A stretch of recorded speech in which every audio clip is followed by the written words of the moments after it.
since we are here at U of T, we just want to let everybody know that one of the major topics that we considered when coming up with questions and discussion topics is mental health, which I'm sure everyone in here knows that has been a very prevalent and a very growing topic, especially in the last few years. And especially if you're a U of T student, I'm sure you know that the topic of mental health, and to put it blunt, even suicide and such, has been a very large topic, especially in the last few months. So we have a lot of questions that are geared around that as well. So once again, thank you so much for coming. We are very excited and honored and grateful to be here, but to be here with all of you. So, do you guys want to get started? Perfect, perfect. Thank you so much.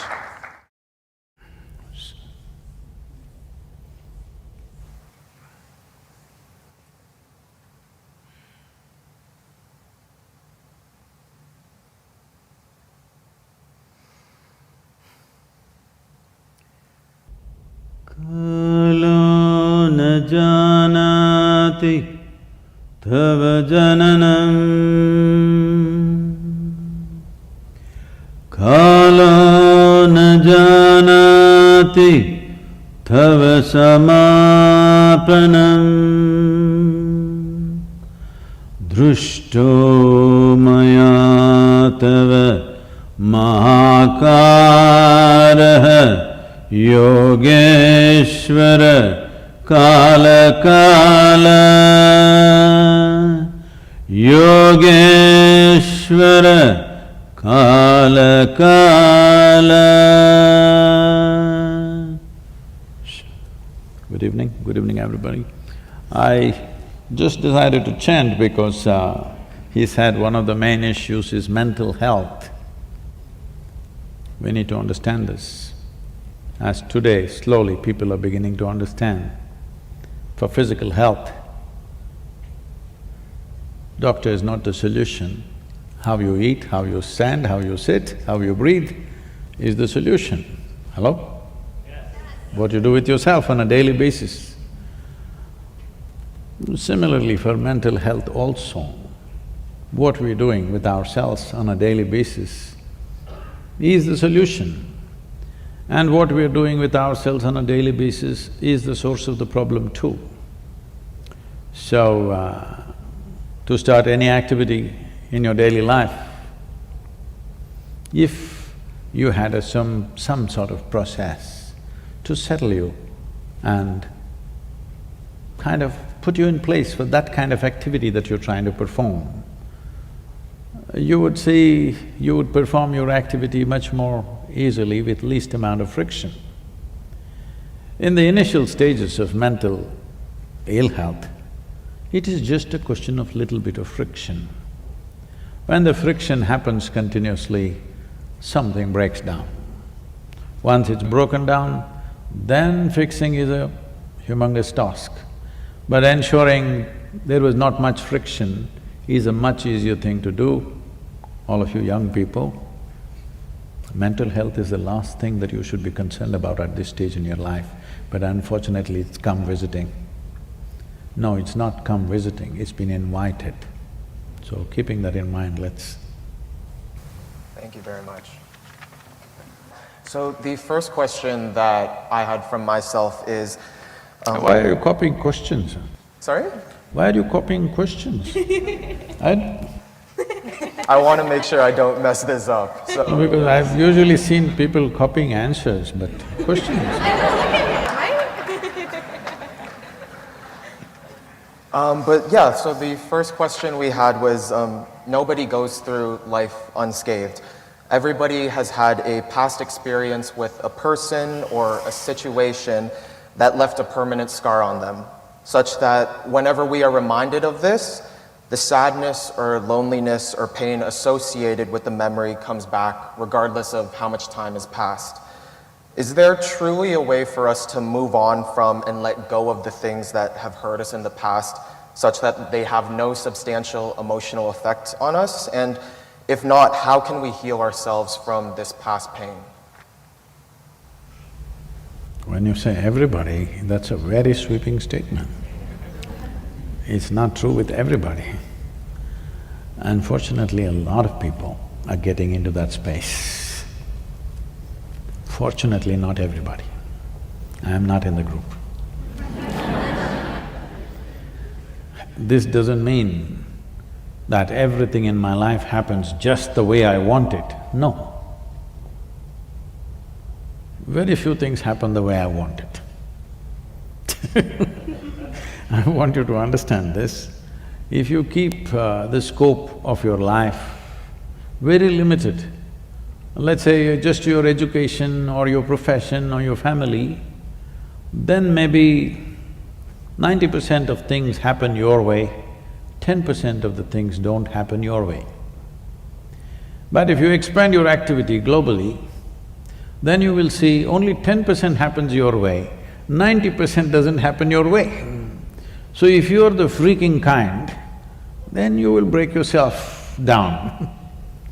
So one thing we need to understand is that if mentally, emotionally, we are freaking out on something or the other, I want you to understand there is no complexities to this. To make it very simple, you are freaking whenever things don't happen the way you think they should happen. Hello? Do you understand this?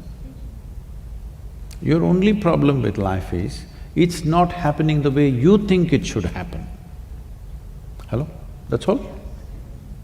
If it is not happening the way you think it should happen, maybe it is happening somebody else's way and somebody else is happy. Yes or no? And most of the people in the same breath, they say they believe in God, so maybe it's happening his way. So essentially, it's not happening the way you think it should happen. But look at the way you're thinking. 2 years ago, how you're thinking, and today how you're thinking. Is it the same? No. So you are glad those things didn't happen.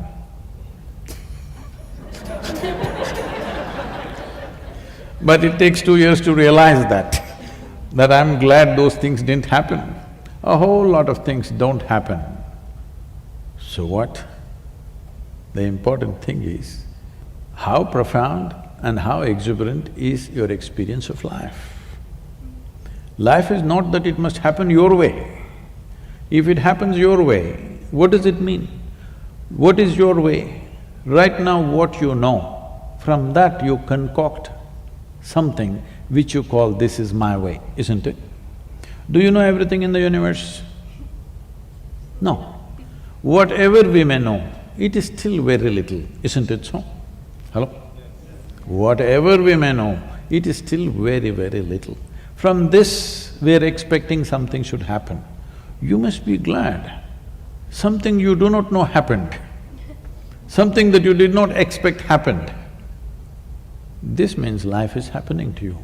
My blessing usually for people is, let something happen in your life that you could not dream of. That means your dream should not come true, that's all I'm saying.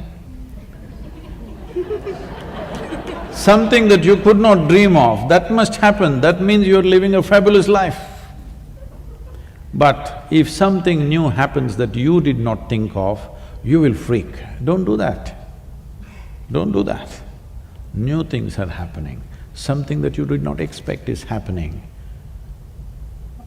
You should ride on that. See, there's only two ways. Life has its waves. If you have learned to ride the wave, in Canada you cannot ride, it's too cold. Suppose you were in California and you were riding the waves, you're a wave rider, your dream is a tsunami one day. Hello? Yes or no? If you're really good at riding the wave, what are you looking for? The biggest wave possible. But if you never learned how to ride, then you get crushed by the waves. Something wrong with the waves? No. You did not make yourself fit for life, that is what is wrong. Nothing wrong with life, it's happening. Are you fit for this world or not? This is happening all the time. You know, we are a volunteer organization. This is my lamentation, okay? Please listen to me a little bit. Millions of volunteers, lots of things happening around the world, big movements. but none of them are qualified for the job. Just whoever comes fills the space. I keep them up with enthusiasm and inspiration endlessly, but they don't know what to do. They're enthusiastic. You know, enthusiasm without direction, how much trouble it is to manage. And you cannot fire them because they're volunteers. You didn't hire them to fire them, first of all.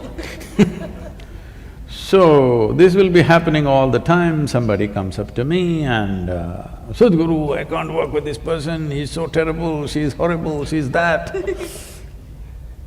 I say, see, the world is full of such horrible people only. If you think, if you want to find something horrible, you can find something horrible in everybody. Just in everybody, without exception, yes or no? If you think what you're doing is significant, you learn to work with such horrible people. If you think what you're doing is very significant. But if you want to work with ideal people, you must go to heaven and today.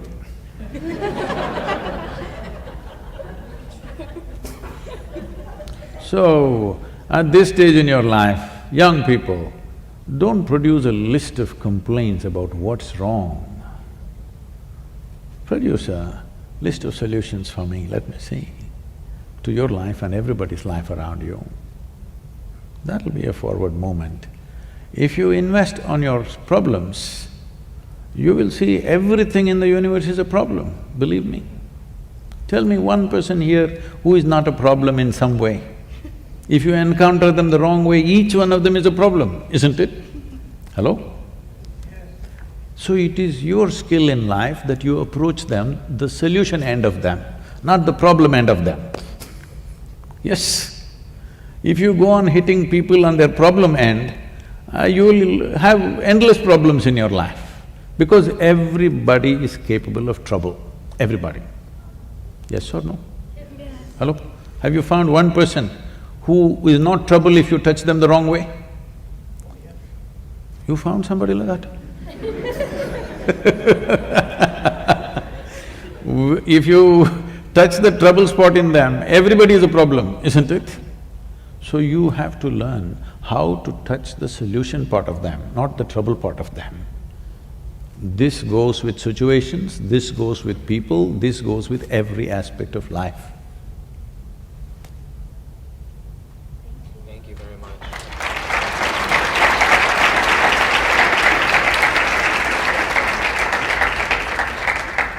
So Sadhguru, a lot of our students take leadership roles at school. A lot of them are just good friends and are part of families where problems do exist, and they take the caretaker role a lot.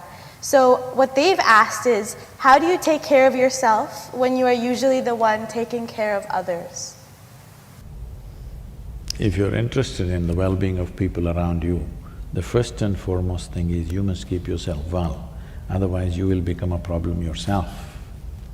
If you want to be a solution for a lot of things, first thing is you're not the problem.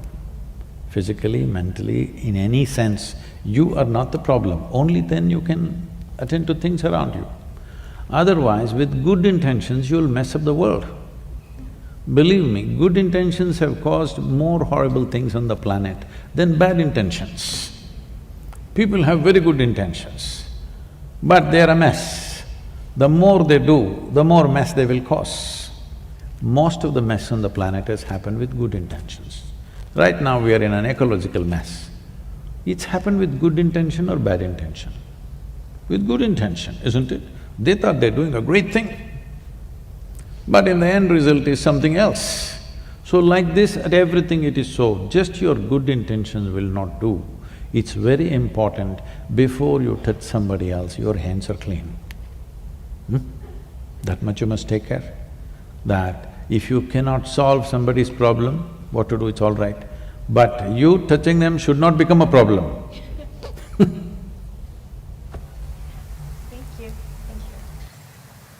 So Sadhguru, going back to what you were saying, that you need to be part of the solution, and going back to what Daniel was saying, that mental health is such a problem here, At U of T, we are constantly challenged by new ideas by some of the greatest minds in the world. And in such a competitive environment, which I sometimes describe as a roller coaster ride we got onto knowingly or unknowingly, I find myself, and a lot of people in the audience would echo to this, that I'm juggling between dealing with stress and finding internal happiness. I want to understand, how do you live in the moment? How do I cherish my victories or my failures before I move on to the next task in life? That's many questions in one. That's a very typical Indian question.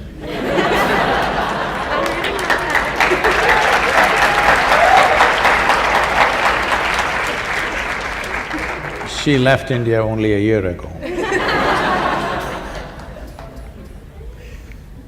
So, to address the basic aspect of your question, which is how do you live in the moment? I'm asking you, please live somewhere else and show me for 1 moment. Can you? Can you live somewhere else? Then why such a question? But you're mentally somewhere else, even if you're… No, mentally you're not somewhere else. You're here and thinking about something. So, you need to understand this. It took millions of years of evolution to get you to this level of cerebral activity. Now you're suffering your cerebral activity. Somebody is teaching you, don't think about yesterday, don't think about tomorrow, just be here in the moment. What they're telling you is, rewind the evolutionary process, become like an earthworm. Yes, of course, an earthworm is eco-friendly creature, which human beings are not, unfortunately. But it took millions of years of evolutionary work. I want you to just imagine, from a single-celled amoeba to you, the most complex creature on this planet, take an enormous amount of work, isn't it? You think it was all wrong? Hello? You think it was all wrong? So the problem is just this, you have a very sophisticated machine in the form of human mechanism. The simple question is, have you read the user's manual? User's manual? No. How is that? When will you read it? When you're 80 years of age? I know it's a long way for you, but when will you read it? You must make up your mind. See, suppose you buy a phone, do you want to read the user's manual within the first 3 days after you bought it, or after 3 years when you're discarding the phone? When do you want to read it? In the very beginning, at the earliest possible time, isn't it? So right now, the problem is just this. This is a very sophisticated machine. You have made no effort to know this. Without knowing this, you want to live in this and drive through the world in this, so it's a disaster, all right? You want to know everything about the universe, you don't want to know anything about this, so you're paying the price. You know where galaxy number 64 is, but you don't know where the hell you are, you're asking, how can I be in the moment?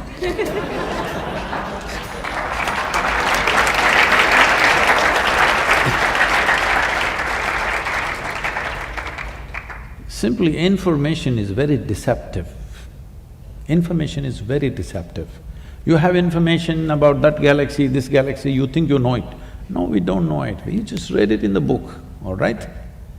But this is reality, existentially you're true, isn't it? Humans know everything about this because this is you. You don't know that galaxy, that's another matter. If you wish, you can know. But you must know this because everything that you experience through this, isn't it? Do you see me right now? Where? Right here. Now, this light is falling upon me, reflecting, going through your lenses, inverted image in the retina. You know the whole story. Where do you see me right now? Within yourself. Where do you hear me right now? Within yourself. Suppose suddenly I become blurry and hazy, you think something wrong with me or with your vision?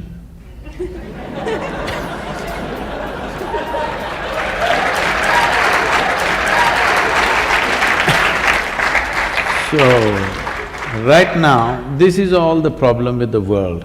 Your vision is blurry and you think there's something wrong with everything in the universe. No, no, it's your question of your perception, your ability to think, your ability to emote, your ability to hold your balance. This is yours. This is not the world's business. Hello? This is not the world's business. Somebody freaks there, you freak within yourself. Whose business is it? It's your business. If you do not take charge of this one, everything in the universe is a problem, just know this. Not one thing, everything. And especially when you're a student in a university, well, I was not much of a student, maybe you're better students than me, but when I was a student, should I share uninspiring stories? This is not good for students. So, when I went to the university, when I finished my school, I decided not to go to the university. And being an educated family, this is not like today that you can take a year sabbatical, such things did not exist. You finish school, you must go to the university. This is a time in India, 70s, if you miss out 1 year, that means maybe you'll be on the street. That's only two options. Either you're well educated, you're on the street, there is no in-between other options. That's the mindset at least. So, I said, I don't want to go to the university, I will educate myself. Because anyway, I didn't like what they were saying in the school. So a higher level of that in the university I won't like. So I said, I'll educate myself. And you won't believe, I thought people who supposed to be my friends, my parents, my loved ones, everybody started looking at me, I have done something, some crime. It's like I've done something against them. I only said, I'll educate myself. Suddenly everything became different.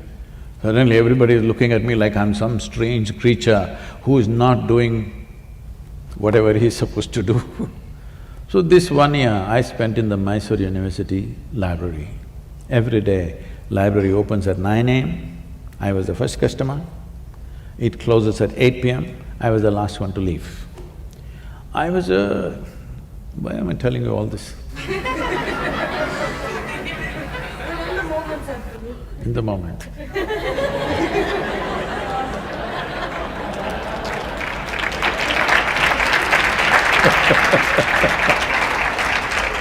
So, I know these days this generation can't eat a full stomach, but I would normally eat 2 times of what anybody eats, but I never put on weight, there was so much activity.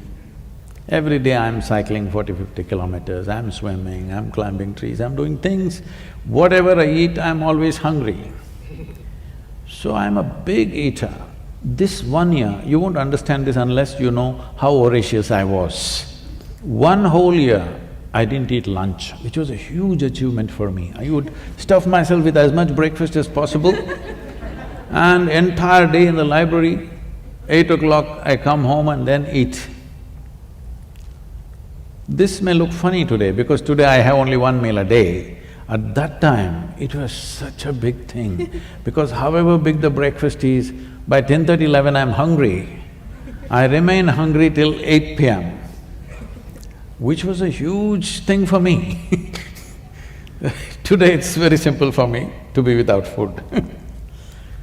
So I read all kinds of things, from Homer to Kalidasa, to popular mechanics, to National Geographic, this, that, all kinds of things. Nothing in particular, simply literature, philosophy, geography. Geography always fascinated me, so a lot about the world and the planet. 1 year went by like this. When the next academic year started coming, drama started at home. You know, initially your father tries to put his pressure, it doesn't work, and then the final armor is, mother, tears will come. Then you don't know what to do, you have no… You have no weapons against that one. So I said, okay, I will join the college, but only if it's English literature. They said, what will you do reading poetry? What will you do? My father, being a physician, said, I've got the seat ready for you, get into the medical college, you'll do well. I said, no, doctor, no. Then he says, okay, do engineering. Then I said, this is not right. When I said no to doctor, if you had told me become a veterinary doctor, Ayurvedic doctor, this doctor, which doctor, something, I would look at it. I say no to doctor, you say engineering. This doesn't go well with me. So I said, no, literature or I'm going back to the library. So they said, okay. So I went there, joined Mysore University. Teachers come with huge notes, generally handwritten notes, and they're reading it and ask everybody to write down. Entire class is writing. On those days it's fountain pens. They make noise, kar kar kar kar kar kar kar kar.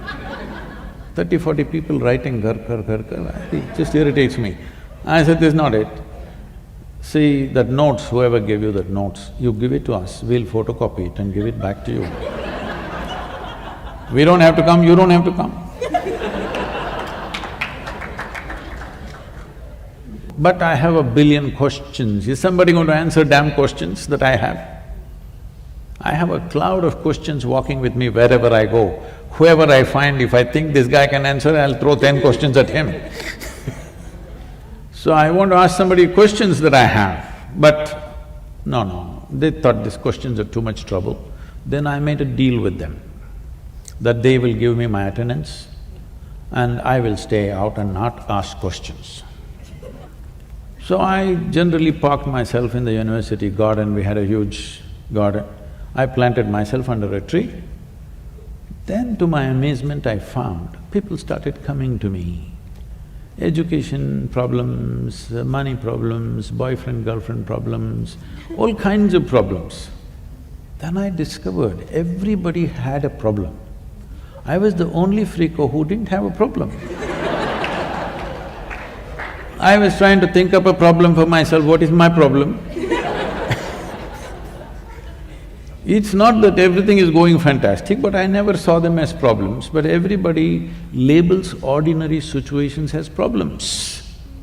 Simply situations. Some situations we know how to handle, some situations we don't know how to handle, so what the hell about it? But every situation they cannot handle, they give it a problem title. And that problem festers and multiplies in their mind. So people coming to me with all kinds of problems. I heard variety of problems for these 3 years I spent in the garden. And I made a check, once a month I went and checked if they are keeping their end of the deal with the attendance. So why I'm saying this to you is, we are making a problem out of everything. See, never before, materially, physically, life has been as good as it's today. Hello? But this generation has become the most whining generation ever on the planet.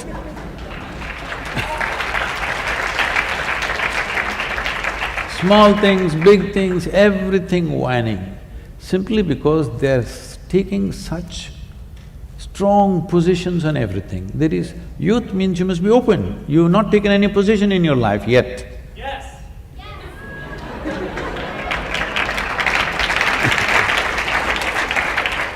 The best thing about you being youthful is, you're not too conceited, you've not taken a position, you don't belong to this or that, you're open. That is the best part of being youthful. But today I see people have taken strong positions about everything in the world. Once you take such positions, you will naturally create huge problems in your mind. What for are you taking such positions? This is a time to explore, this is a time to learn, this is a time to come to a broader level of understanding and perception. This is not a time to take positions. I'm this or that. They've even… by the time they're 18, they belong to some political party. It should not be so. Till you get out and find your way in the world, till then you must just soak up as much life as possible. Just see tomorrow what really works and you support that, what works for you and for everybody around you. Taking strong positions, the moment you take strong positions, the openness of your mind is lost. Once your mind is not open, suffering is inevitable. How else it'll be?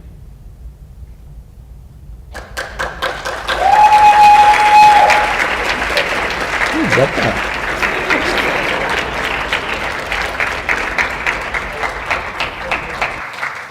Thank you very much.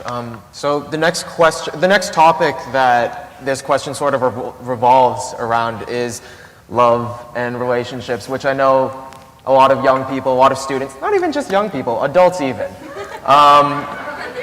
It's everyone, at some point in their life, hopefully. So love is such like a universal topic. It's in movies, songs. It seems like such a basic component of life, yet it's really hard for us to define it. It's really hard for us to truly know when we're in love, to truly know if it's the right kind of love, if it actually is love, if it's just infatuation. If you feel really strongly, it must be love because you can't get them out of your head. So this can be, and maybe that's just me as a young person. But yeah, so love can be a very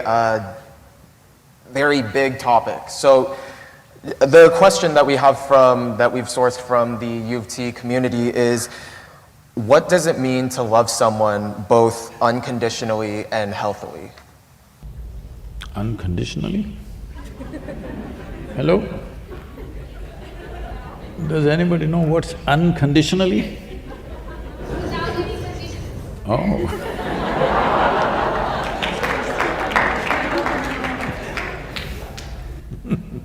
There are always conditions. Are they reasonable conditions or unreasonable conditions? That's the only way you can distinguish. But what is very reasonable for me may be unreasonable for you. What is very reasonable for you may be unreasonable for me. So friction happens. The problem is this, that we are calling human transactions as love. Human transactions are human transactions. People come together for various needs. If you have to learn together, you form one kind of group. Maybe two people will sit in the library and study. They were only discussing the subject, I mean to say. You also went to the library, but… So, people may come together because they have physical needs. People may come together because they have psychological needs. People may come together because they have emotional needs, financial or social needs, all right? Or maybe a combination of all those things put together. So, these transactions, everybody has to do. Various levels of life, different types of transactions. So what we are calling as love is a certain sweetness of emotion within you. Right now, your condition may be such, you're not able to trigger the sweetness of your emotion without the help of somebody. I'm not willing to point at anybody because this will be misunderstood. Without the help of another person, you are not able to trigger the sweetness of your emotions. Now, you think, only with this person, my emotions can be sweet. I'm asking you, whether it's love or hate, anger or tranquility, whatever, pleasure or pain, even light or darkness, does it happen within you or outside of you? Within you. What happens within you, if it needs an outside push, that means you're a low-tech machine. In 1950s, if you owned a car, morning if you have to start it means you need two people to help you. Otherwise it won't start. But today all the cars, even in extreme cold, self-start, isn't it? Isn't it time you upgrade your technology? That if you sit here, you can sit here lovingly. Not because of her or him or her. Just like that, you can sit here lovingly. If there's somebody you can share, nobody, you can sit here lovingly. What's stopping you? So, if you made yourself as a human being with a joyful mind and a loving heart, then you will conduct transactions, various transactions, in a sensible, graceful manner. Those are called relationships. Love is one aspect which is within you. Relationship is a transaction, the other person is involved. This is always a compromise, there's no perfect relationship anywhere. Yes or no? There is a give and take. If you are running the relationship 51% your way, you're doing great. Sometimes the percentage tilts in their favor, you try to push it in your favor. Transaction, but any transaction will sustain only if it's beneficial for both the parties. Whether it's marketplace, friendship, marriage, whatever, it will only sustain if it's beneficial for both the parties, isn't it? So you have to ensure, even if the other person is not competent to benefit or doesn't have the push to benefit, you must make sure the other person benefits, otherwise it'll not sustain. Even if you're doing business, I'm telling you. If you want continued customership from somebody, you must make sure he benefits, even if he doesn't ask for it. Hello? Yes or no? Yes. Then relationship will sustain. So do not misunderstand these two things. I know it's because you're going by pop culture of songs, music, Broadway and Hollywood. Leave that alone. You look at it from your perspective. Human emotion and human thought happens within you. If this happens the way you want it, will you keep this very pleasant or unpleasant? Pleasant. If you keep it pleasant, you are naturally loving, your emotions are sweet. If your emotions are sweet, will people want to be with you? Of course they want to be with you. Yes or no? Yes. You don't have to do any circus to have them. If you are a very wonderful human being, they desperately want to be with you, isn't it? You don't have to do any tricks to have them with you.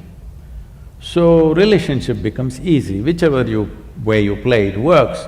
You don't have to be unnecessarily conscious what to do, what not to do, how not to hurt that person, nothing. When you are a wonderful human being, when your thought is joyful, your emotion is sweet and loving, you can conduct your relationships whichever way you want and it'll work, because they want it, all right? So you must make yourself want it, that's what I'm telling you.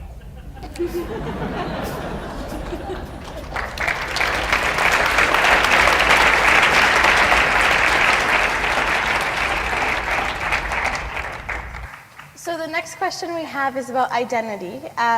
It's a personal question that I've come up with, but I think some of you might be able to relate. So I'm a diaspora, I'm Canadian born. My family is from Tanzania, but originally from Gujarat. So I've always struggled to identify who I am in the Canadian context. So when I went to school and I had to eat lunch, I would take my butter chicken and I would go sit on the side because I didn't want my white friends to have to smell my food. But when I was with my family at mosque or temple, I would all of a sudden have an Indian accent. So I was always stuck between these two identities constantly.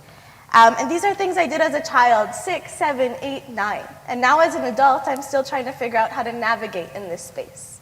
So my question for you is, as youth, we have the ability to adapt our identities to fit the social surroundings we're in. How do we begin to understand our authentic truths and act upon them in a world that expects us to change and be amiable in our environments? See, in 21st century, the comfort of belonging to a specific community, because especially you come from India. In India, people lived in adjacent homes for thousands of years actually, for millennia they've been there in the same places. But this is one kind of community, this is another, they cook differently. They're all together, everything, but they still cook differently. They always get married among themselves. They've maintained this for thousands of years. I always look back and see, how the hell did they manage? The cooking didn't get mixed up, you know. How did they manage this? It's quite incredible they managed that. But that time is over in many ways. We must preserve those individual cultures because they're valuable, because they evolved over thousands of years. Each one of them have their uniqueness and beauty about them. But it lost its value when you did not understand what is a difference and what is a discriminatory process. See, it's wonderful that each one of us are different. If there was one more person just like you in your home, could you live there, I'm asking? Hello? Aren't we glad everybody is different and nobody is like us? So whether it's as an individual person or as a community or as a nation, we are all different and that's fantastic. But when we misunderstand differences as discriminatory process, then it becomes ugly. When that ugliness comes, we want to demolish all differences and make everybody into McDonald's. Okay? Because we think the evil is differences. Evil is not differences. The evil is in you thinking one is superior to the other. Instead of seeing this world is fantastic only because we are so different. You're all of us same. I won't have a conversation with you if you were just like me. Hello? If you were just the same as me, why would I sit here and have a conversation with you? Only because you're different, you're worth talking to, isn't it? So differences are fine, we don't have to suffer them. It's really wonderful that this small little planet has thrown up so many varieties of people. How many varieties of people? Leave the individuals, even as communities, as nations, how many varieties of people? The way we eat, the way we talk, the way we do things, the way we dress, everything is different and that's fantastic. We just have to educate the world that differences are wonderful, discrimination is horrible. This distinction if we get, you can be whoever the hell you want, all right? See, from generation to generation, how your parents were, they are also diaspora in Africa. They largely spoke Gujarati, they're desperately trying to keep their culture, you know. Actually, people who come out of India in 50s, 60s, they are more Indian than the Indian people. Because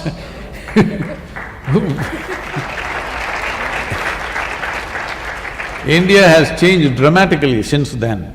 But people who came out as one community and living in Africa, in UK, some other place, they are totally still dressing, talking, eating like 1950s because they are living within that community. All this is not a problem. This is all wonderful, how human beings evolve, adapt, do things. As long as we do not discriminate against each other. We don't think I'm superior to you, I'm better than you, you are less than me. This is the whole problem. So you just have to learn one thing. Doesn't matter who comes in front of you, whoever. Never look up to anybody, never look down on anybody. This is all. You just bring this one thing into you, every difference is fine. No looking up, no looking down. Thank you.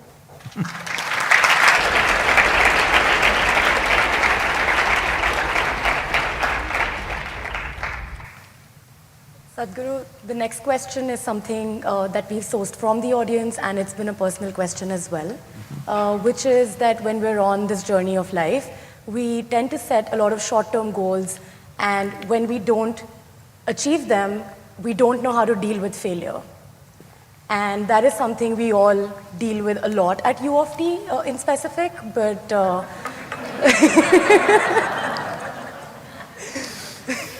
but in that moment when we can look back and say, yeah, this is fine, but in that moment, how do we hold our ground and how do we learn to see the bigger picture? Should I tell you about my failures? Hello? No, they're not interested.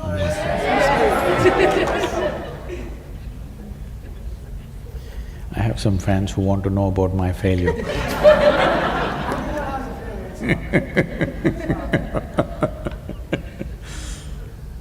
When I was 10, 11, the only thing that I had in my mind is, I just want to go somewhere, I don't know where. So those days if I got 5 rupees, 5 rupees was lots of money. I bought a little bit of bread and disappeared into the jungle. Just walked around, caught a bunch of snakes, I observed everything from insects to worms to animals to everything. When I ran out of food and became difficult, after 3, 4, 5 days, came back. By then there was a lot of unnecessary excitement in the town.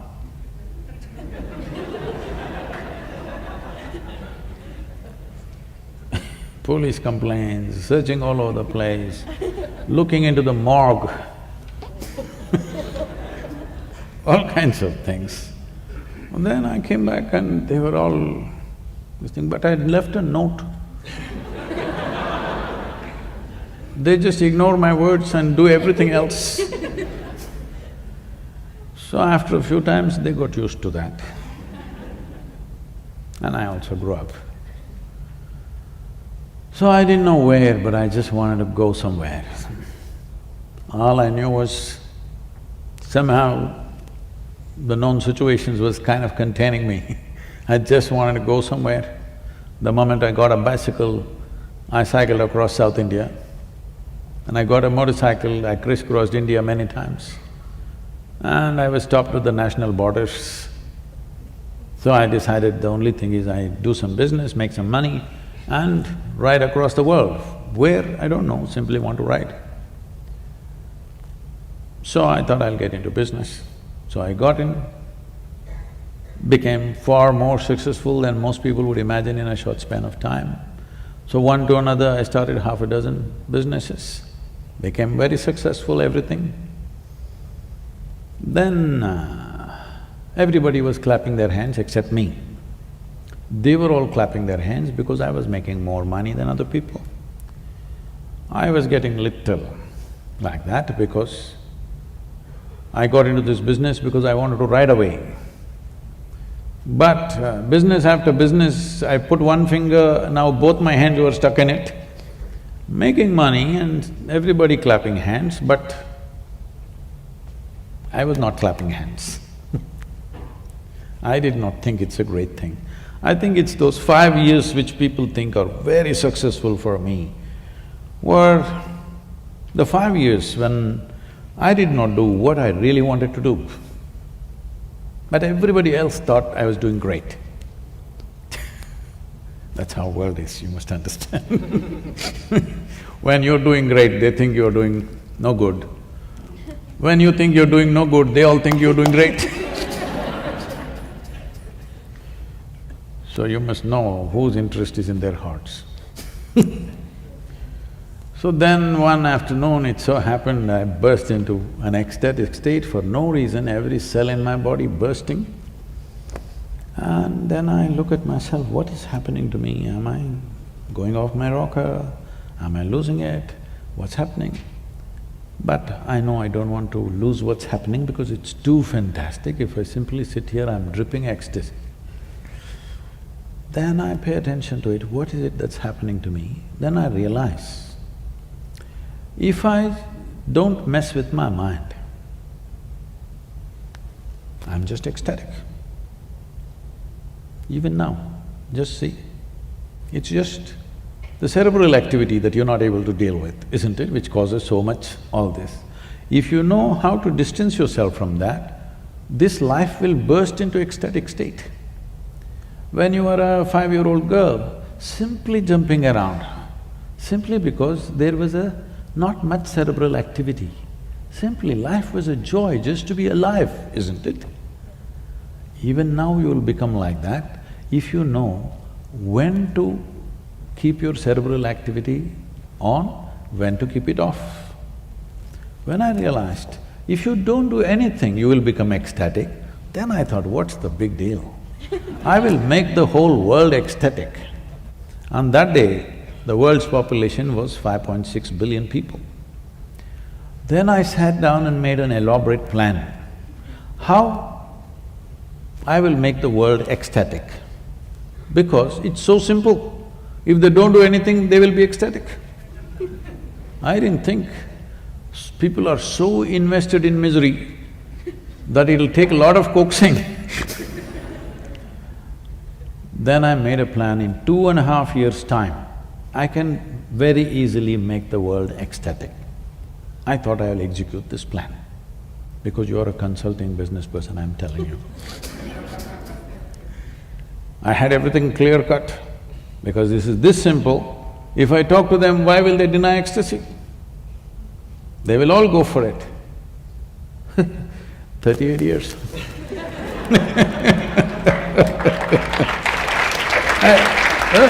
Don't do this. You're clapping at my failures. So people today say we have touched somewhere between 800 to 900 million people. But that's not my idea of the world. Population has grown to 7.6 billion people. Now I know I will die a failure, but I'm a blissful failure, okay? Because first is, I learned how to fix myself before I do anything in the world. If you fix yourself, will you fix yourself in a pleasant way or unpleasant way? Pleasant way. So if you become joyful by your own nature, then you do something in the world. Depending upon the times in which we exist, we must understand this, never underestimate this. Depending upon the times in which we exist, we do certain things, our world allows us to do certain things, isn't it? Today you're in your university, all of you here, because this is 21st century. If this was 12th century, maybe you would be fighting a war, maybe you would be plowing the land, maybe you would be doing something else.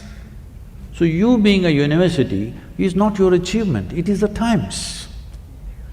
You have some role, you have a stake in it, but it is the times which is allowing you to do this, isn't it? Historically, at what time we are born is deciding most of what we do. So do not make that a big affair. First and foremost thing is to grow this piece of life to its highest possibility. If you grow this one to a certain level of capability, competence and well-being, this will do something in this world according to the times. Instead of that, what you're trying to do is, you're trying to upgrade your activity without upgrading the machine. It is like you took an old beat-up pickup truck, I won't name the brand because they're just across the Great Lakes.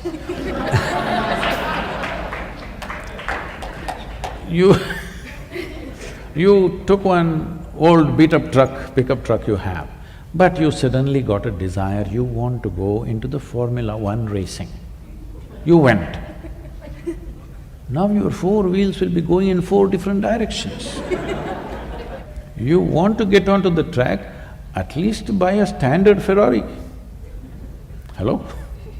If you have an upgraded machine, is your activity naturally upgraded? I'm asking you.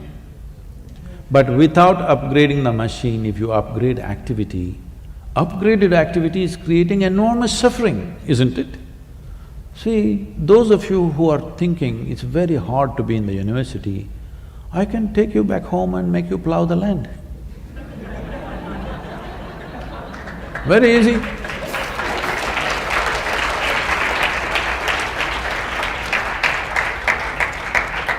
You don't know what it is.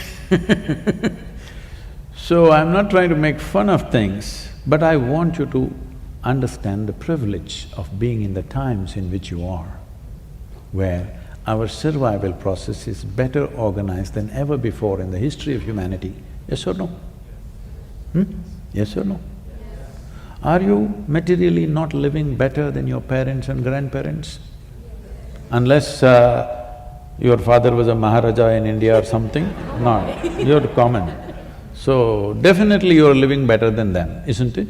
Especially all of you young women who are here, I want you to acknowledge this, that this is the best time to be a woman on this planet. It never was this good.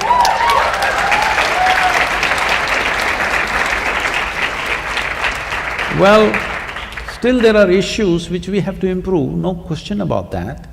But isn't it better than ever before?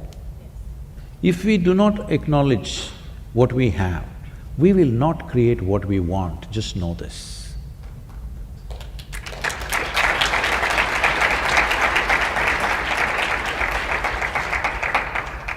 Sadhguru, while we're really enjoying this conversation and I don't want to bring it to a pause, but I would like to open up the floor to audience questions at this point. Okay, my question is that why we do puja or any kind of ritual into our Hindu religion or those kind of thing? Why does somebody do puja? Yeah. Okay. Okay, okay. Do you brush your teeth every day in the morning? No, I'm just asking. You do? Why? Okay. So you understand that.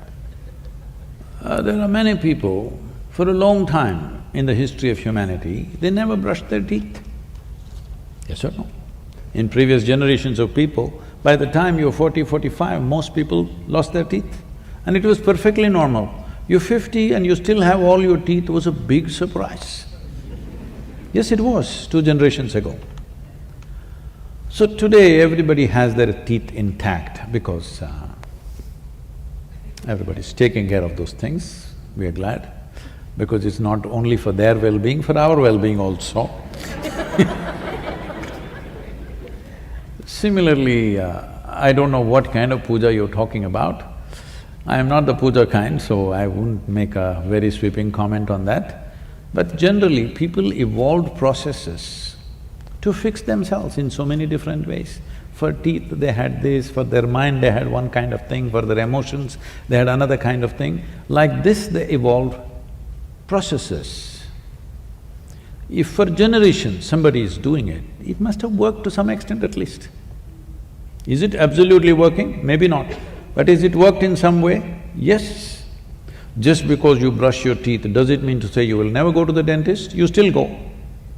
So just because you do puja, does it mean to say you will never get a problem? You still get. But a lot of things managed by simple processes. Questioning it from outside, thinking this is ignorance, this is this, this is that, is not right, because like this, I'm not the puja kind, I can't defend that because I don't do it myself. I must admit now, in my entire life, never once in my life have I ever prayed. Never prayed. I never did that because such a need never arose within me that I need to pray for something. So I'm not the right person, but I have seen certain rituals which are powerful, which is making a huge difference for people, or they should not be destroyed. They are very important because people brought much well-being within themselves, around themselves by doing certain things. Right now, when I sit here, you might have noticed that I'm doing a simple process with myself. Why is this? See, to do different types of activity in our lives, our energies need to be focused differently.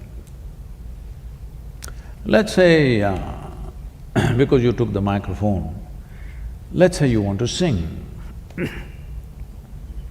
You will see singers, good ones, I'm talking about those who have invested their life into music. You will see before they sing there,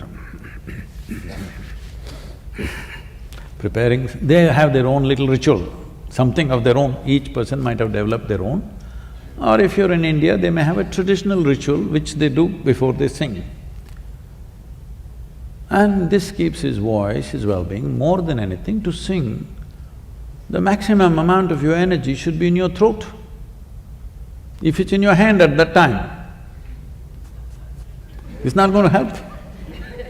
To perform different types of activities beyond certain level of competence, you need your energies focused. Why do you think one human being is able to do a certain activity so well, another person just can't do it? Simply because their energies are focused that way either naturally or by training. An athlete, before he runs, he's doing his own little ritual so that He doesn't get his cramps and this and that. That's his own ritual. If he doesn't do that ritual, can he not run? Maybe he will run. Maybe he will still run. But he knows to perform beyond a certain limit, certain amount of preparation definitely helps. So like this, people evolve different kinds of rituals. There are very powerful ritualistic processes. The problem with the ritual is just this. The problem with the ritual is not the ritual itself. The problem with the ritual is the integrity of the people who conduct these rituals, which is a serious issue. Because integrity is a certain law in the world generally, rituals can become very problematic because they have a certain power about them. There are two ways to bring well-being. See, we are on the yogic path. For us, well-being is all internally organized. We don't depend on any ritual, whatever. But is everybody capable of doing this, investing their life for their internal growth, managing it well from within themselves? No. People need a ritual. 100 people are sitting here, they're not able to do things by themselves, so you do some common process for all of them. Something that they cannot do by themselves, you try to impact them in a certain way so that they benefit. If they could do everything internally, no need for any ritual. I have no need for any ritual in my life. But is everybody like that? No. Initially when I was young, I refused to make any kind of even smallest ritual available to anybody because I was young and little cruel. I said, you better work for your well-being. Why should I do anything for you? But slowly I see there are many people who will never take that level of commitment to work for their own well-being. You have to do something to them. So now we do certain things, minimizing it, keeping it at the minimum, but if people need something, we do something. But the basic focus is, the best thing is your well-being comes from within you, because that way you're free. If your well-being comes from me, in some way you unnecessarily become leaning on me. We don't want this. But those who need a crutch, shall we tell them, pull off the crutch and say, walk right now? Shall we do that? That would be very cruel, isn't it? So rituals are there. Ritual is not the problem. The integrity of the people who conduct the ritual is a serious problem. That is what we need to attend to. Don't throw the baby with the bath water. Bath water has become dirty, but the baby needs to be rescued.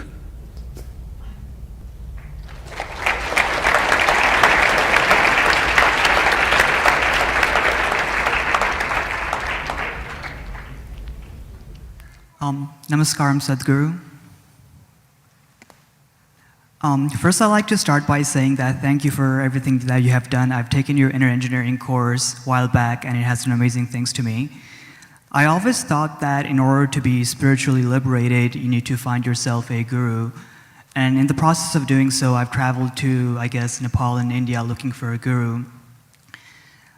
I've read an article that you published online where you've said that how do you know when you find your guru? And you've mentioned that if you meet someone who almost threatens you and you want to leave, but at the same time there's something that brings you back to this person, then you found your guru.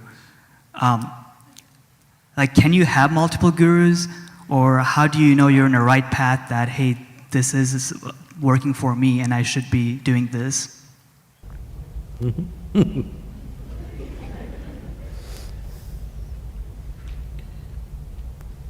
Isn't he asking this question to the wrong person?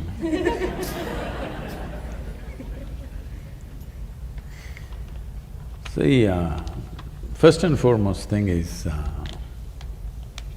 when somebody is saying something, okay, you listen to them. Don't believe them.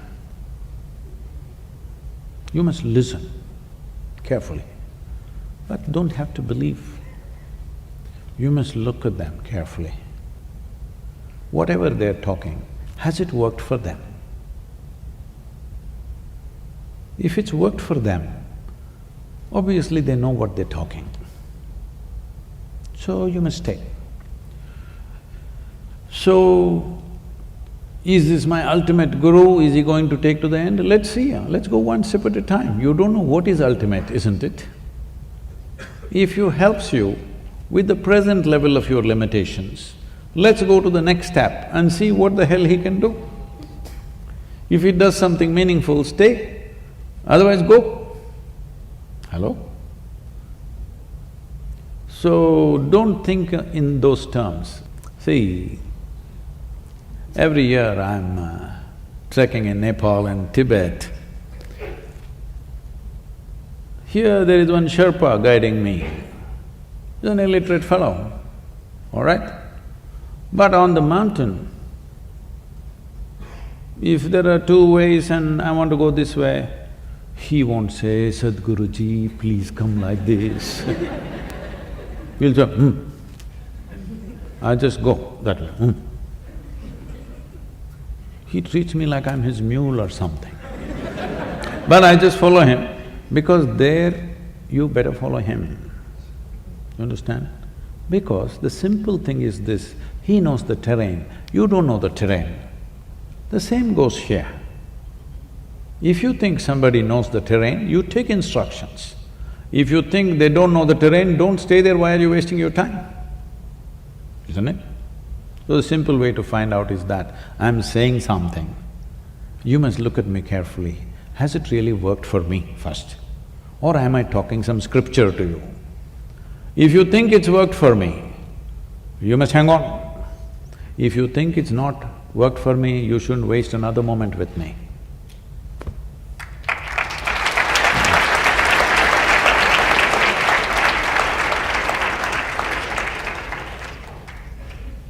So I've been watching your videos for quite some time, and you've made an interesting comment that when you think of God, most people think of him as an old man sitting up there with a big beard, passing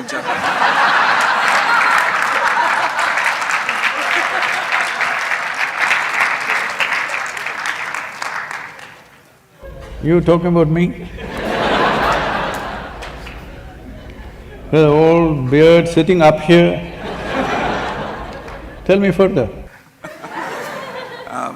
And so my question was, I was curious to understand what in your definition would be God.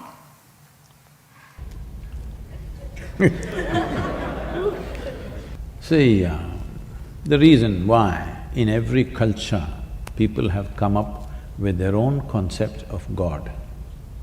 Every culture has a different concept of God, but everybody has come up with some concept of God. Because they have no explanation for creation, isn't it? Hello? You came out of your mother's womb and looked around, too much creation. You know you didn't do it. Then you looked up to your mother, maybe she did it. Well, she delivered you, but she did not deliver the planet, you know that. Then you looked at your father, no, not him. You looked at every other adult around you, nobody looked like competent enough to make all this happen, isn't it?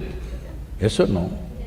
There's not one person here who looks like he's competent to create this whole creation around us. So the simplistic conclusion is, there is a big man sitting up there. I fit the description, at least the Western description I fit, in the India I don't fit. But now there is an argument. There's a big argument in the United States churches, is God a man or a woman? The last election they tried to settle that issue. Didn't work that way. So, your ideas of God are essentially cultural in nature. You know Idi Amin? You heard of Idi Amin? You know, Uganda man? Not Tanzania, but in Africa. Idi Amin declared God is black. I agree with him. I agree with him. Because if a white man can have a white god, why can't a black man have a black god? So this argument also is going on, particularly in the US churches. They try to settle that in the previous election.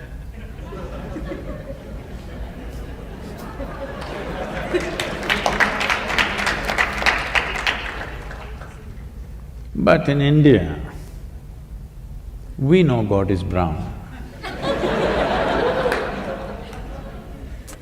Especially Indians who live outside of India are very proud of this because, we know what God looks like because He Himself visited India 9 times. You don't know this? Hello? 9 times He Himself visited. To other places He sent His son, His messenger.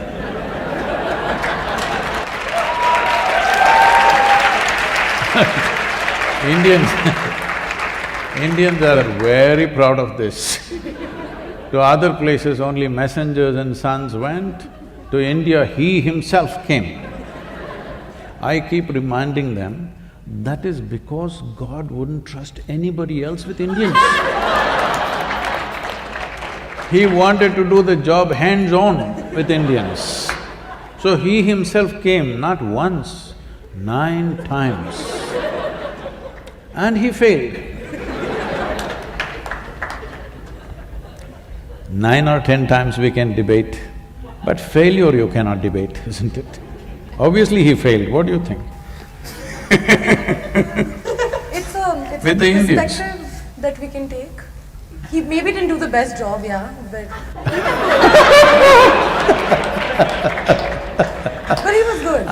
He created you, me, so many of us. Yes, but coming hands-on, it's a failure, isn't it? He could have sent somebody like everywhere else. So, our ideas of God are coming because we have no explanation for creation. What you're referring to as God is essentially that which is the source of creation, isn't it? Yes. Because you're human, you're imagining it has to be a big human being. Suppose you were a buffalo. You would definitely think it's a big buffalo. You heard of the big yak in Tibet? You've not seen? I went hunting for a big yak. I drove all over Tibet, took permissions and drove off-road everywhere to see the big yak because they told me the big yak from horn to horn is 6 feet wide. I wanted to see this animal. Oh my God, how would it be? Then after driving everywhere, I realized it's little got big in their heads. It's little bigger than the domesticated yak, but it got so big, they said it's 6 feet wide, the horns. And I said, I must see this. But there was no such animal anywhere in Tibet. So, if you were a buffalo, you would definitely think God is a big buffalo, isn't it? So our ideas of God are childish, but it is a fact that you and me did not make this creation happen. That's a fact, isn't it? But you don't know how it happened. With all the exploration of science, we still do not know how it exactly happened. Nobody knows, isn't it? You pay attention to a flower, to a leaf, to an ant, to an insect. If you pay enough attention, each one of them smacks of tremendous sense of intelligence, isn't it so? Hello? If you put filth to the root, it becomes a flower. Fantastic or no? Look at you. Look at you. Just the soil that you walk upon, look at you how you are sitting, became such a sophisticated machine, isn't it? So whatever is the source of creation, well, sappy people are saying God is love, desperate people are saying God is compassion, other people are saying now it's a in thing in North America, so God is empathy. They've not been hit by life yet. But if you pay enough attention to creation, because it is the presence of creation which has given you the idea of God in your head, isn't it? If there was no creation, you wouldn't think there is a God. If you pay enough attention to every piece of creation, what you will see is it's intelligence, intelligence, intelligence, intelligence beyond what you can contain in your brains. Yes or no? But nobody said God is intelligence, unfortunately. If we had said that, definitely we would be populated with more intelligent human beings rather than the sappy ones. You know, our center is in Tennessee. We have a large center there. When I was new there, I walk into this town, which is a one-horse town, literally a small town. And I'm walking on the street and greeting people, smiling at them, thinking they'll be happy to see a new face. But it's a different kind of setup. I'm just at the right complexion. A shade darker than this cannot be there in that town. I'm just on the edge. So one big man, this wide, over 6 feet tall, comes and stands close to me. He looks down at me and says, "God loves us." Then I say, "The way you are, only God can love you."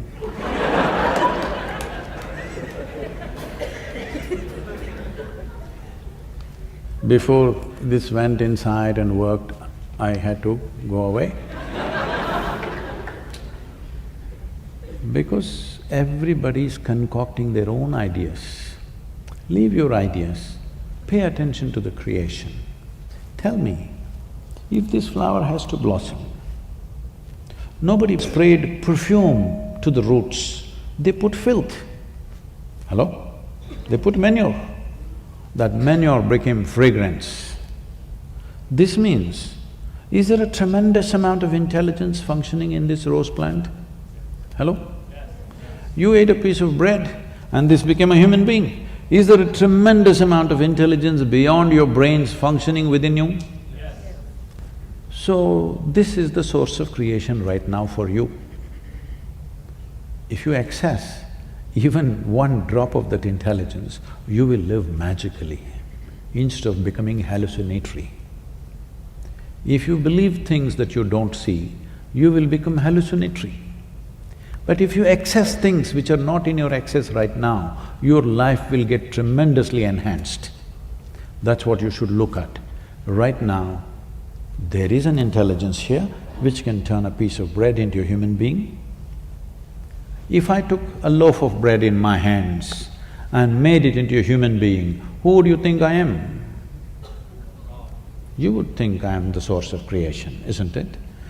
Every one of you is doing this in your stomach, of course, not in your hands. But no access. So, if you don't have something, it's okay. But if you have it and you don't access it, this is a crime, isn't it? So my entire life's work is just this, so that you find access to the source of creation that also throbs within you. You're right now a piece of creation, that's fine, but you are also the source of creation within yourself. If you find access to that intelligence, you live in a magical way. Other people will think you're superhuman, but this is not about being superhuman. This is about realizing being human itself is super.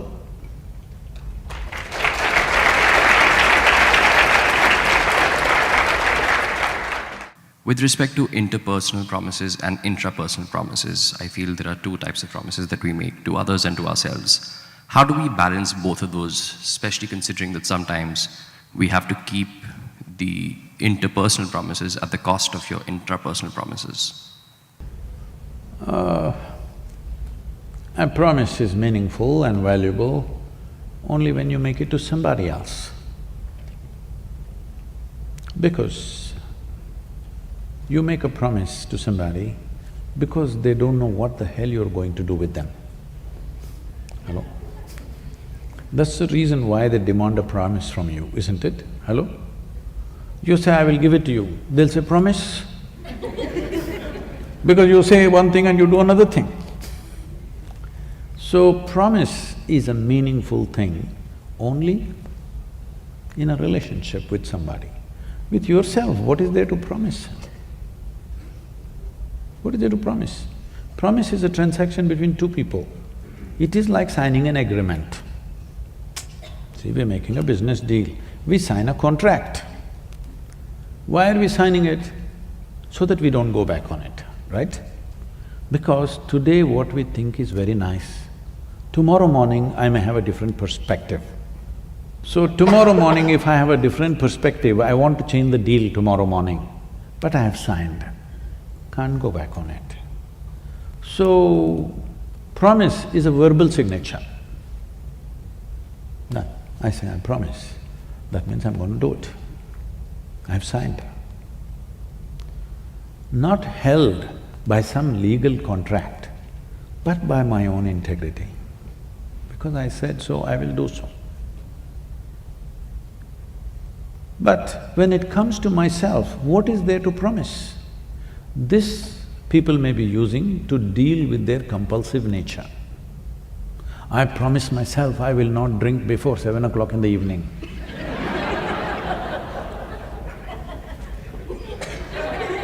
7:45. Don't make such promises, because the only way, the only and only way you can handle your compulsiveness is with consciousness, just know this. There is simply no other way. Whatever commandments you have from elsewhere, whatever promises you make to yourself, whatever vows you take, they will all make you freaky. You may stop one thing, something else will happen when you forcefully make yourself do something within yourself. Can I tell you a joke? It's okay? But this is a serious question. It once happened, Shankaran Pillai offered. You can't do that. He's not always funny, sometimes he's serious. Shankaran Pillai offered a ride for an office colleague, a female office colleague, a young woman, because she didn't have a ride that day. So he was driving her, then suddenly he became like an octopus. That is, his limbs were all over her. She pushed him away and said, "You idiot, I got into your car thinking you're a decent fellow, what are you doing here?" He said, "I'm sorry, I quit smoking."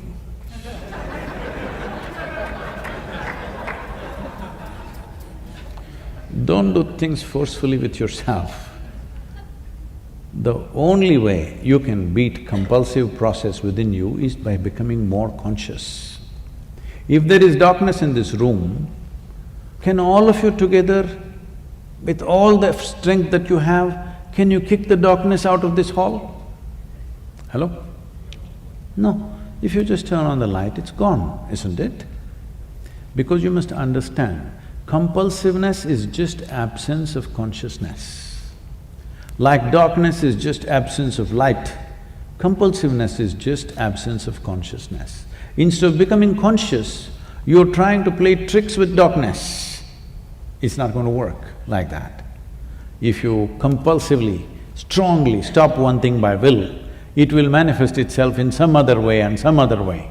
No, you must become conscious. How to become conscious? That's another part.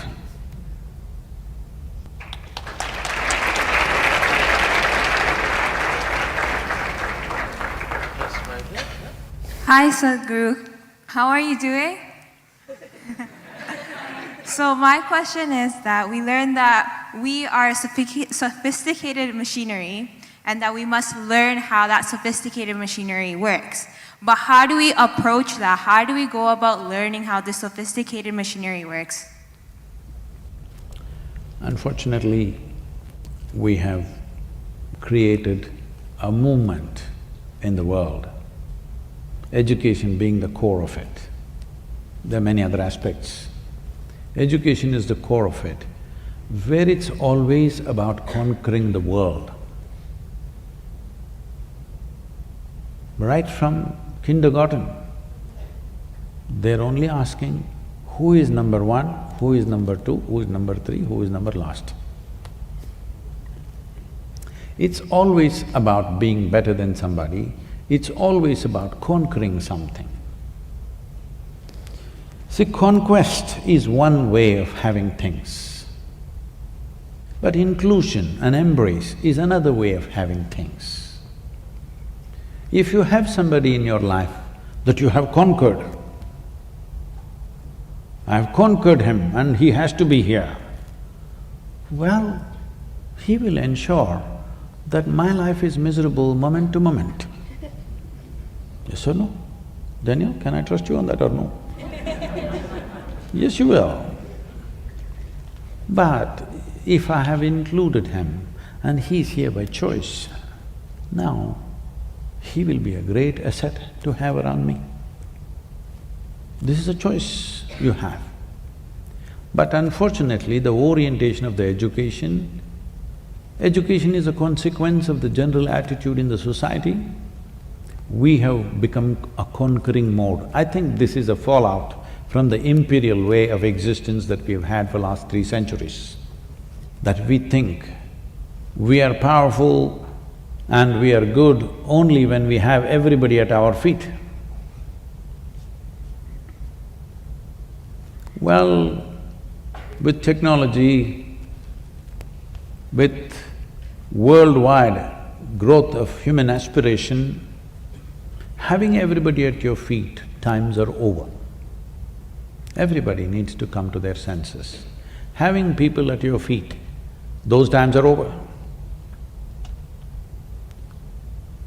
Because many things have changed in the last 1 century, that you cannot conduct the world that way. But still we have not managed to change the education system fundamentally. Here, still you're struggling, who conquers whom? When you want to race with somebody, or when you think life is a race, all you want to do is get to the finish line fast, isn't it? Hello? If entire life is a race, finish line is death, why don't you get there quick? Hello? Is that what you want? People are telling me that is also happening in the universities, unfortunately. That is also happening, most unfortunate. Why would a young person want to take his own life? But such a thing is happening, I'm telling you, in India in 2017, 18,600 students below 18 years of age committed suicide, below 18. Out of this, 7,400 students were below 15 years of age. Can you believe it? 12, 13, 14-year-old children taking their own life? What is it? If thousands of children below 15 years of age want to commit suicide, don't we realize that we are doing something fundamentally wrong? Hello? A child of 12, 13, 14 must be exuberant, full of life, excited about everything in the universe, but they want to kill themselves. And 99% of the time, it's because of the education system, the burden of the education system.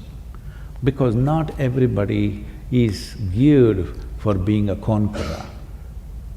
Many people feel distasteful when they have to conquer something. Some people feel like this. Other people, more sensitive people, feel horrible when they have to sit on somebody else's head. Hello? Yes or no? But the only way to succeed is that I must trample on you. It is distasteful for me. But if you don't give me any other way, I may do it, but when I can't do it, I'll do something else. This needs to be looked at. This is not an individual issue. This has become a global phenomenon. This is not in one place, this is not in one university.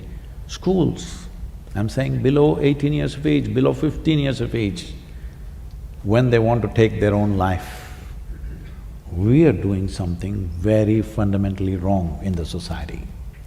The main problem is this: we want everybody to be conquerors. Not everybody has a heart to be a conqueror. Not everybody wants to conquer anything. Hello? Everybody would want to explore, engage, understand, but not everybody wants to conquer. But we have set the whole world in a conquest mode. So the only way is all the sensitive people will get trampled, the crudest lot will get to the top. Not a good way to structure this society and this world. This needs to be addressed. The students, the youth of this world should take it up, bring it to a debate. Instead of debating all kinds of things, should we make marijuana legal or not, cocaine legal or not? You must debate this, that what form of education do we want, not just at the university, it must start at the kindergarten. Is it about making you into a sensitive, intelligent human being, or is it about making you a fighter who kills everybody and stands there like this over somebody's blood? If somebody falls down with bleeding injuries, I can't do this. Hello? Can you? All of you?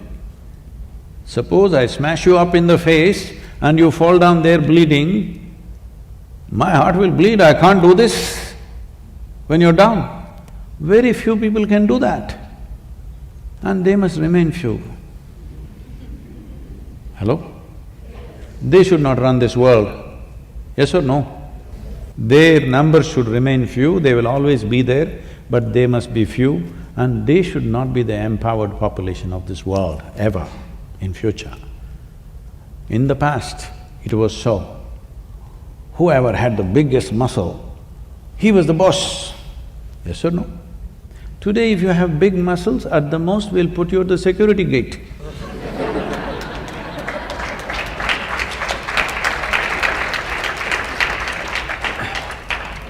So the world has changed. It's time we change the structures which make people. Education is an important process because nearly 90% of the human population is passing through that one sieve, isn't it? Hello? There are many other structures in a society. We may go there, we may not go there, but nearly 90% of human population is going through this one sieve called education. This sieve should become a sensitive, very humanistic sieve. This should not be an imperial sieve, this should not be, an Adolf Hitler or Alexander the Great kind of sieve. Right now we are trying to produce them. We are trying to produce them always. We are trying to produce tyrants who will enjoy other people's failures, isn't it? Hello? Yes. I want to be number one means what? I enjoy all of you have failed. Why? Why have we brought this about? It's time the youth of this world stand up and demand a more sensitive, humanistic education process for your own growth, well-being and the well-being of the world, because this world is yours tomorrow.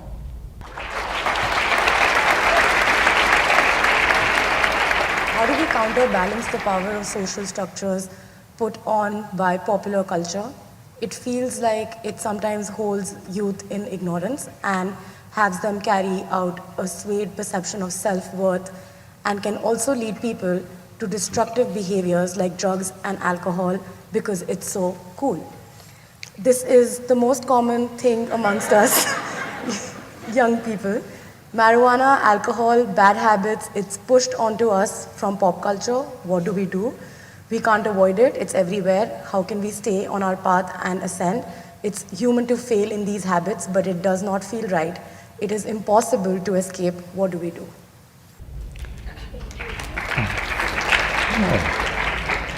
I see it's a popular question. See, instead of looking at these things as moral stuff, whether it's right or wrong, because never have we been able to really decide what is right and what is wrong, isn't it? For thousands of years we have debated the same things without being able to arrive at what is truly right and what is truly wrong. One generation thinks this is it, next generation thinks that's trash. Yes or no? All the time. So let's look at it this way, to enhance your life. Is it the goal? Is it the reason why you're in the university? In some way you want to enhance your life, isn't it? Hello? Well, somebody wants money, somebody wants wealth, somebody wants knowledge, somebody wants relationships, somebody wants love. Why? Because you believe it'll enhance your life in some way, yes or no? Enhancement of life. We are not looking for money, power, love, anything. We are actually looking how this can be little more than what it is right now, isn't it? So if you want to be little more, is it important that all your faculties are little more heightened than what it is right now? I'm just saying for simple ways of looking at things. Suppose you could see better than the way you're seeing right now. Would your life be enhanced somewhat? Yes or no? If you could think better, see things better mentally, would your life be enhanced? So essentially, enhancement of your faculties is enhancement of life in many ways. This question is everywhere. Youth in India are asking me all the time, Sadhguru, you have influence in the government, why don't you make marijuana legal for us? I said, why marijuana? I'll make cocaine also legal. You want meth? We'll make that also legal. What's the problem? The problem is just this. So I asked them, see, let me take you, I'm a licensed pilot. So, not me, but we'll get another pilot for you. On a small plane, we'll take you on a nice ride. But the pilot comes smoked up. You want to fly? No, they don't say no, they say, because they think by smoking they're flying.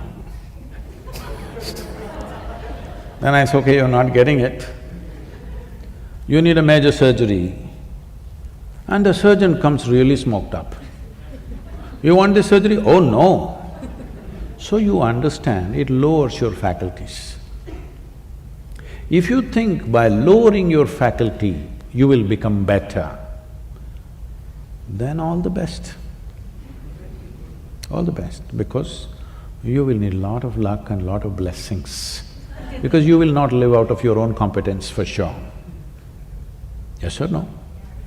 This is why I think everybody is talking empathy, compassion, because they don't want to live out of their own competence. They need other people's boost all the time. No. If you lower your faculties, your life gets lowered or high? Lowered. So never use the word high again. You say, I smoked and I'm low.